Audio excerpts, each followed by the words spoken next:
আসসালামু আলাইকুম, সবাইকে স্বাগতম। তো প্রিয় সুধীবৃন্দ, আজকে আমি এই বিসিএস কর্মকর্তাদের বিভাগীয় পরীক্ষার প্রশ্নের আলোকে গণপ্রজাতন্ত্রী বাংলাদেশ সংবিধানের যে রাষ্ট্র পরিচালনার মূল নীতিসমূহ রয়েছে, বিশেষ করে এই অনুচ্ছেদ ৮ থেকে শুরু করে ২৫ পর্যন্ত এই অংশে রাষ্ট্র পরিচালনার মূল নীতিসমূহ উল্লেখ করা হয়েছে। তো এইগুলি আমি আজকে সংক্ষেপে আলোচনা করার চেষ্টা করব। গণপ্রজাতন্ত্রী বাংলাদেশের সংবিধান এবং অন্যান্য যে সহায়ক বই আছে এর আলোকে আলোচনা করার চেষ্টা করব। প্রথমে আসি মূলনীতিসমূহ কি কি, তাই না? আচ্ছা, এখানে একটি বিষয়, সেটা হচ্ছে এই যে সংবিধানের ২য় অধ্যায়ের ৮ম অনুচ্ছেদ থেকে ২৫তম অনুচ্ছেদ পর্যন্ত এই রাষ্ট্র পরিচালনার মূলনীতি বর্ণিত রয়েছে। এখানে বলা হয়েছে জাতীয়তাবাদ, ৮ নং অনুচ্ছেদে বলা হয়েছে জাতীয়তাবাদ, সমাজতন্ত্র, গণতন্ত্র এবং ধর্মনিরপেক্ষতা সহ এই ৪টি বিষয়কে রাষ্ট্রের মৌলিক আদর্শ হিসেবে বা রাষ্ট্রের স্তম্ভ হিসেবে বিবেচনা করা হয়। অর্থাৎ জাতীয়তাবাদ, সমাজতন্ত্র, গণতন্ত্র, ধর্মনিরপেক্ষতন্ত্র।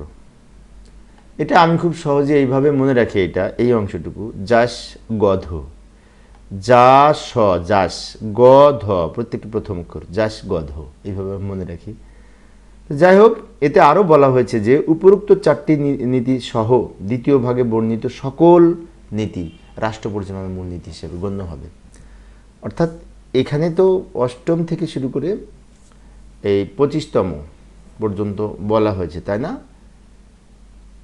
তাহলে এই ৪টি ছাড়া আরও রয়েছে যেগুলি এই দ্বিতীয় অনুচ্ছেদে, এই দ্বিতীয় ভাগে ৮ম থেকে ২৫তম অনুচ্ছেদ পর্যন্ত সবগুলি কিন্তু এই রাষ্ট্র পরিচালনার মূলনীতি হিসেবে গণ্য হবে, একথা বলা হয়েছে। তো রাষ্ট্র পরিচালনার মূলনীতি মনে রাখার জন্য আমি একটা ছোট্ট মনে রাখার কৌশলের জন্য এখানে আমি একটি বিশেষ করে আমার নিজের জন্য এটি অনেক সুবিধা হয়েছে মনে রাখতে, সেই জন্য আমি এটা এই যে সংক্ষেপ লিখেছি। প্রত্যেকটা বিশেষ করে নীতির প্রথম অক্ষর এখানে আমি উপস্থাপন করেছি। যেমন এইভাবে আমি উপস্থাপন করেছি, যাস গধমা ক্রিমো গ্রামে অজস্র নানি যা যা আ। আমি আবারও বলছি, যাস গধমা ক্রিমো গ্রামে অজস্র নানি যা যা আ। আমি আরও একবার বলছি, যাস গধমা ক্রিমো গ্রামে অজস্র নানি যা যা আ। এবার ব্যাখ্যা দিচ্ছি নিচে। এখানে যাতে জাতীয়তাবাদ, এই যে যাতে জাতীয়তাবাদ ৯ থেকে মূলত যাতে জাতীয়তাবাদ, সতে সমাজতন্ত্র ও শোষণ মুক্তি, গতে গণতন্ত্র ও মানবাধিকার, ধতে ধর্মনিরপেক্ষতন্ত্র ও ধর্মীয় স্বাধীনতা, মাতে মালিকানার নীতি, কৃতে কৃষক ও শ্রমিকের মুক্তি, মৌতে মৌলিক প্রয়োজনের ব্যবস্থা, মৌলিক যে খাদ্যবস্ত্র, চিকিৎসা, খাদ্যবস্ত্র, শিক্ষা, চিকিৎসা, বাসস্থান, এই যে মৌলিক ব্যবস্থা। তারপর পরে গ্রাতে গ্রামের উন্নয়ন ও গ্রামীণ উন্নয়ন ও কৃষি বিপ্লব, এবং এই কথাটা আমি এমনি সেন্টেন্সটা মিলানোর জন্য দিয়েছি। এরপরে আসি অতে অবৈতনিক ও বাধ্যতামূলক শিক্ষা, ১৭ নং অনুচ্ছেদে বলা আছে। অনুচ্ছেদগুলো এখানে সিরিয়ালে আছে, ৯ থেকে শুরু হয়েছে। অর্থাৎ এখানে কিন্তু এই যে পর্যন্ত আমাদের এইখানে স্বরে পর্যন্ত উপস্থাপন করেছি। এরপরে কি জতে বিশেষ করে ওই যে জনস্বাস্থ্য, নৈতিকতা, সুতে সুযোগের সমতা, এখানে কতে আর একটা ছিল অবশ্য ১৮ কতে, সুতে সুযোগের সমতা। এরপরে অতে এই অধিকার ও কর্তব্যরূপে কর্ম, নাতে নাগরিক ও সরকারি কর্মচারীদের কর্তব্য, নিতে নির্বাহী বিভাগ হইতে বিচার বিভাগ পৃথকীকরণ, যাতে জাতীয় সংস্কৃতি, এবং ২৩-এর কতে আবার উপজাতি, ক্ষুদ্র জাতিসত্ত্ব ও নৃগোষ্ঠী সম্প্রদায়ের সংস্কৃতি সম্পর্কে বলা হয়েছে। আবার আরেকটা যা আছে এইখানে জাতীয় স্মৃতি নিদর্শন প্রভৃতি সম্পর্কে উল্লেখ আছে, এবং আতে আন্তর্জাতিক শান্তি, নিরাপত্তা ও সংহতির উন্নয়ন। এই উপরে যদি আমি এই ধারাগুলি কিন্তু মনে রাখা খুব কঠিন, তাই আমি খুব সহজে সংক্ষেপে এইটা মনে রাখি, যাস গধমা ক্রিমৌ গ্রামে অজস্র নানি যা যা আ, এটা মনে রাখি প্রত্যেকটা প্রথম অক্ষর দিয়ে, অর্থাৎ 9 থেকে শুরু করে 25 পর্যন্ত এই অনুচ্ছেদ সমূহে যেগুলি উল্লেখ আছে সেগুলি হচ্ছে রাষ্ট্র পরিচালনার মূল নীতি হিসেবে গণ্য 25 পর্যন্ত। আচ্ছা, এইগুলির সম্পর্কে না কিছু সংক্ষিপ্ত, বিশেষ করে যদি বড় প্রশ্ন আসে তাহলে তো এগুলো সম্পর্কে কিছু লিখতে হয়। তো সংক্ষিপ্ত যদি লিখতে বলে তো এইভাবে লিখতে পারি, বর্ণনা করতে পারি। যেমন জাতীয়তাবাদ, ভাষাগত সংস্কৃতি একক সত্তা বিশিষ্ট যে বাঙালি জাতি ঐক্য ও সংকল্পবদ্ধভাবে সংগ্রাম করে জাতীয় মুক্তিযুদ্ধের মাধ্যমে বাংলাদেশের স্বাধীনতা ও সার্বভৌমত্ব অর্জন করেছেন, সেই বাঙালি জাতির ঐক্য ও সংহতি হবে বাঙালি জাতীয়তাবাদের ভিত্তি। অর্থাৎ এখানে বলতে চাচ্ছে ভাষা সংস্কৃতি, বিশেষ করে আমরা যে একক সত্তা বিশিষ্ট যে বাঙালি জাতি তা ঐক্যবদ্ধ এবং সংকল্পভাবে সংঘবদ্ধ মুক্তিযুদ্ধের যে চেতনা তার মাধ্যমে বাংলাদেশের স্বাধীনতা ও সার্বভৌমত্ব অর্জন করেছেন, সেই বাঙালি জাতির ঐক্য সংহতি হবে বাঙালি জাতীয়তাবাদের ভিত্তি। সমাজতন্ত্র সম্পর্কে বলা হয়েছে মানুষের উপর মানুষের শোষণ হতে মুক্ত এবং ন্যায়ানুগ সাম্যবাদ সমাজ লাভ নিশ্চিত করার উদ্দেশ্যে সমাজতান্ত্রিক অর্থনৈতিক ব্যবস্থা প্রতিষ্ঠা করা রাষ্ট্রের লক্ষ্য। অর্থাৎ এখানে বলা আছে মানুষের উপর মানুষের যে শোষণ থেকে মুক্ত এবং ন্যায়যুগ ও সাম্যবাদী সমাজ লাভে, মানে সবার প্রতি সমতা, সমাজের সবাই বিশেষ করে সুযোগ সুবিধা সমানভাবে ভোগ করবে, সেই উদ্দেশ্যে অর্থনৈতিক ব্যবস্থা গড়ে তুলতে হবে, এটা রাষ্ট্রের লক্ষ্য এখানে বলা হয়েছে সমাজতন্ত্রতে।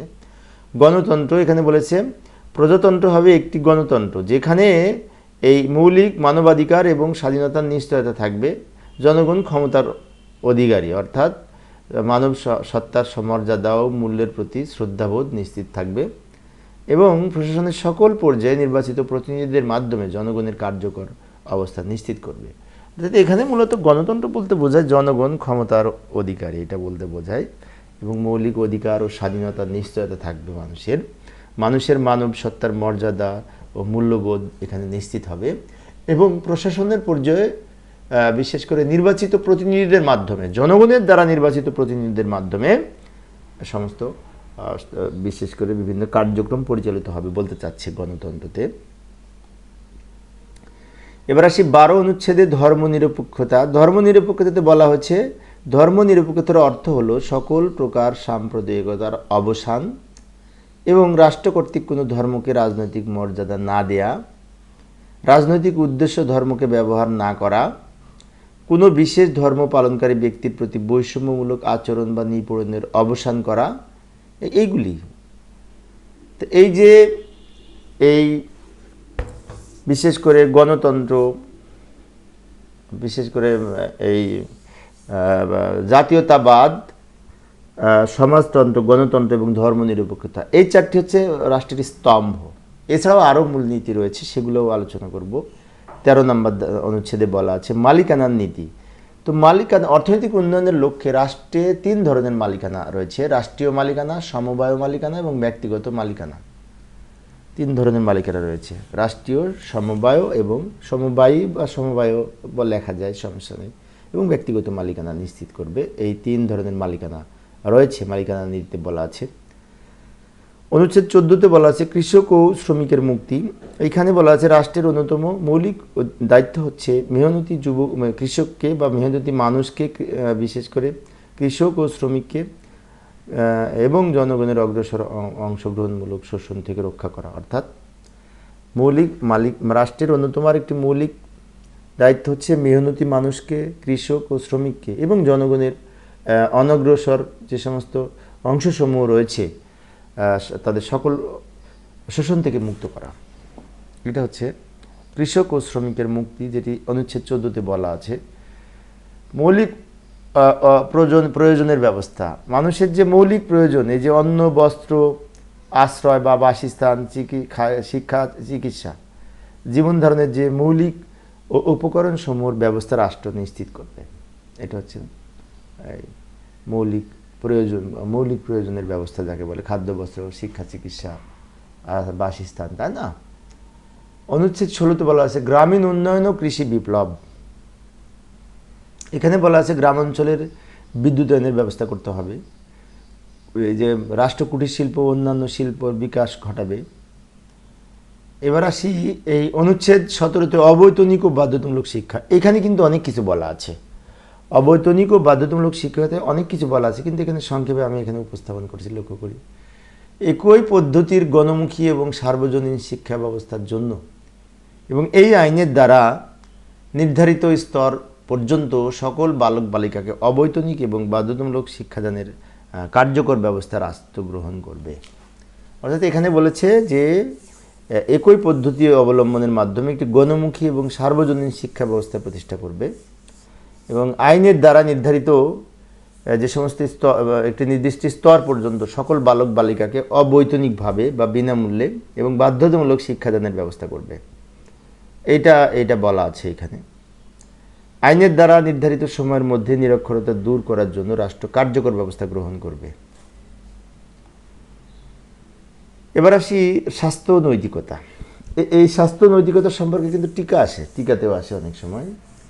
18 নং অনুচ্ছেদে স্বাস্থ্য নৈতিকতা সম্পর্কে বলা হয়েছে রাষ্ট্র জনগণের পুষ্টিমান উন্নয়ন এবং জনস্বাস্থ্য রক্ষার চেষ্টা করবে।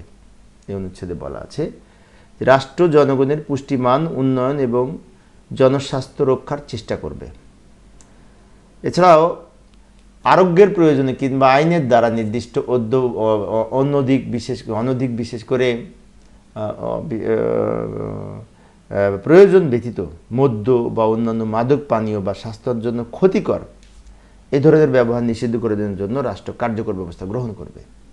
এখানে বলা হয়েছে আরোগ্যের প্রয়োজন কিংবা আইনের দ্বারা নির্দিষ্ট যেগুলি প্রয়োজন সেগুলি ব্যতীত এই যে অনবিধ প্রয়োজনে যেগুলি রয়েছে, যেমন বিশেষ করে মানুষের জন্য মদ বা মাদক জাতীয় পানীয় বা ক্ষতিকর বিভিন্ন ভেষজের ব্যবহার যেগুলো হানিকর বা ক্ষতিকর, স্বাস্থ্য হানিকর, এইগুলি নিষিদ্ধকরণের জন্য রাষ্ট্র ব্যবস্থা গ্রহণ করবে। এছাড়াও পতিতাবৃত্তি এবং জুয়া খেলা নিরোধের ক্ষেত্রে রাষ্ট্র কার্যকর ব্যবস্থা গ্রহণ করবে। এই ধরনের কার্যক্রম থেকে রাষ্ট্র কার্যক্রম যাতে না চলতে পারে সেই ক্ষেত্রে নিরোধের ক্ষেত্রে প্রয়োজনীয় ব্যবস্থা গ্রহণ করবে। অনুচ্ছেদ 19 আছে সুযোগের সমতা। সকল নাগরিকের জন্য সুযোগের সমতা নিশ্চিত করবে রাষ্ট্র, এই ব্যাপারে সচেষ্ট হবে রাষ্ট্র। এরপর আসি অনুচ্ছেদ 19-এ সুযোগের সমতা সম্পর্কে বলা হয়েছে। এখানে বলা হয়েছে সকল নাগরিকের জন্য সুযোগের সমতা নিশ্চিত করতে হবে রাষ্ট্র, সুযোগের সমতা নিশ্চিত করতে সচেষ্ট হবে সকল নাগরিকের জন্য। এবং অনুচ্ছেদ 20-এ আছে অধিকার ও কর্তব্যরূপে কর্ম। অর্থাৎ এইখানে বলা হয়েছে যে যোগ্যতা এবং কর্ম অনুযায়ী প্রত্যেক স্বীয় কর্মের জন্য পারিশ্রমিক লাভ করবেন। এখানে বলা হয়েছে যে যোগ্যতা এবং কর্ম অনুযায়ী প্রত্যেকের পারিশ্রমিক লাভের অধিকার রয়েছে। এবার আসি অনুচ্ছেদ 21-এ বলা হয়েছে নাগরিক ও সরকারি কর্মচারীদের কর্তব্য। এতক্ষণ দেখলাম নাগরিকরাই সব সুযোগ সুবিধা ভোগ করবে, তাই না? সেখানে এবার নাগরিক এবং সরকারি কর্মচারীদের কিছু কর্তব্য রয়েছে, সেইগুলো কি, তাই না? এইখানে এই যেমন সংবিধান ও আইন মানতে হবে, এটা একটা কর্তব্য তাদের। সংবিধান সবাইকে এবং আইন মানতে হবে, সংবিধান মান্য করতে হবে। শৃঙ্খলা রক্ষা করা, নাগরিক দায়িত্ব পালন করা এবং জাতীয় সম্পত্তি রক্ষা করা। অর্থাৎ সংবিধান এবং আইন মান্য করা, শৃঙ্খলা রক্ষা করা, নাগরিক দায়িত্ব পালন করা এবং জাতীয় সম্পত্তি রক্ষা করা, এইগুলি কিন্তু এই নাগরিক এবং সরকারি কর্মচারীদের কর্তব্যের মধ্যে পড়ে। এবার আসি অনুচ্ছেদ 22-এ নির্বাহী বিভাগ থেকে বিচার বিভাগ পৃথকীকরণ। এটা সরকার করবে। রাষ্ট্রের নির্বাহী অঙ্গসমূহ থেকে বিচার বিভাগের পৃথকীকরণ রাষ্ট্র নিশ্চিত করবে। অর্থাৎ রাষ্ট্র বিচার বিভাগ থেকে নির্বাহী বিভাগকে পৃথকীকরণের ব্যবস্থা নিশ্চিত করবে। অনুচ্ছেদ 23-এ বলা হয়েছে জাতীয় সংস্কৃতি। জাতীয় সংস্কৃতি বলতে বোঝায় ভাষা, জাতীয় ভাষা, সাহিত্য, শিল্প, কলা কৌশল, কলাসমূহের বিশেষ করে যে ব্যবস্থা রাষ্ট্র নিশ্চিত করবে।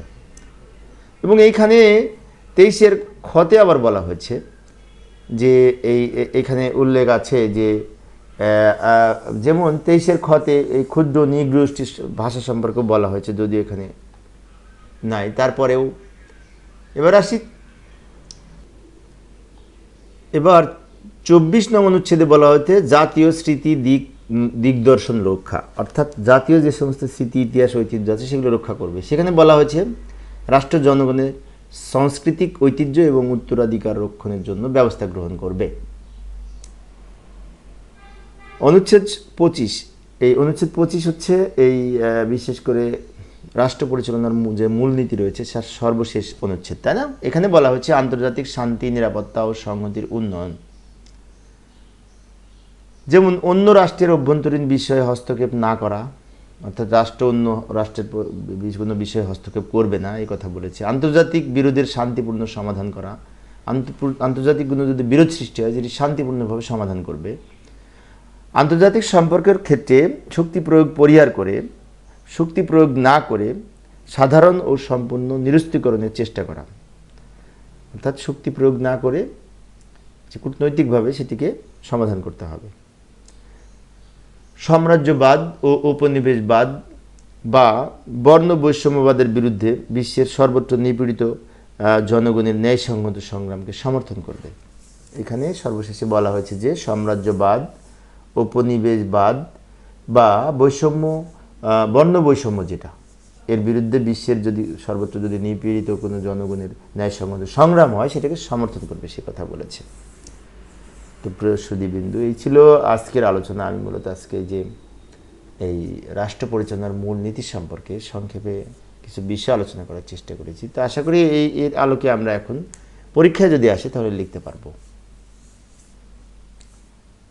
তো পরিশেষে সবাই ভালো থাকবে এবং সুস্থ থাকবে এই কামনায় খোদা হাফেজ।